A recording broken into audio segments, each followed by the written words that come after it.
Okay.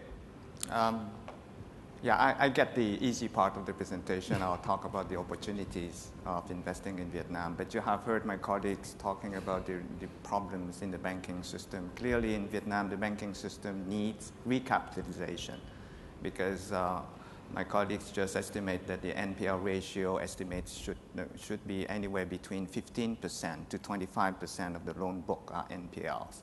So if the average CAR ratio, CAR ratio of the banking system in Vietnam is 9%, technically speaking, the banking system in Vietnam is bankrupt. As a first recommendation for our clients, we recommend to avoid the banking system altogether from your portfolio for Vietnam.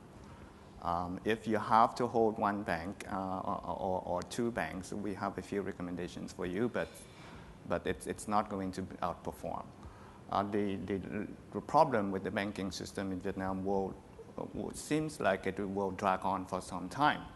And that would be a reason why the economy of Vietnam will likely be weak for some time.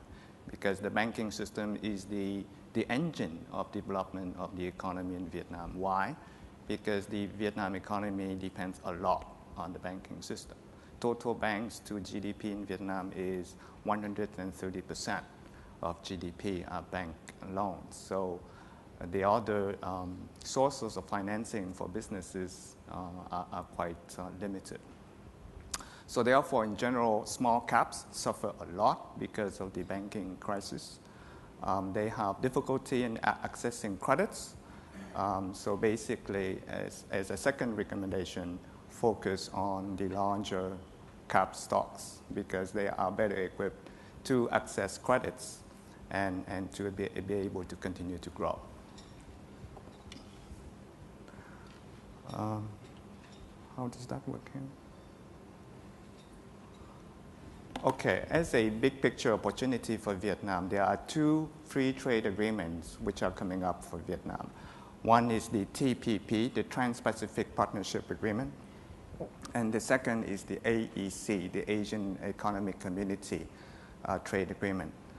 Both agreements are supposed to be in place in 2015. This one, the TPP, is quite important for Vietnam because it involves the US, Japan, Vietnam, Australia, and some of the Latin American countries. Specifically for Vietnam, signature of this contract would allow exports of products from Vietnam to the US to be exempted from import duties in Vietnam. Import duties for textile and footwear of Vietnam into the US right now is about 18%. If this agreement is put in place, those duties will come down to zero. However, there is some conditions because of the forward rule in the agreement. The materials of products exported by Vietnam to the US would have to be entirely made in Vietnam. So it represents a challenge for Vietnam textile business. It is estimated that current exports of Vietnam to the US for textile will double from about 15 billion US to 30 billion US when this trade agreement will be put in place.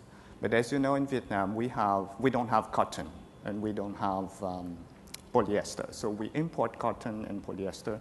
We spin to make yarns, but we export most of the yarns to China. And then in China, they make the cloth, and then we buy back the cloth in Vietnam to make clothes.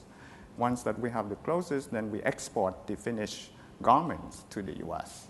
So the gaps in the textile business in Vietnam is definitely the cloth making and dyeing factories. And most of those factories are in China. So therefore, we have seen already a number of Chinese factories moving to Vietnam to produce cloth and to dye cloth so that Vietnam products will be, in the next few years, be entirely made in Vietnam and therefore would benefit from the TPP agreement.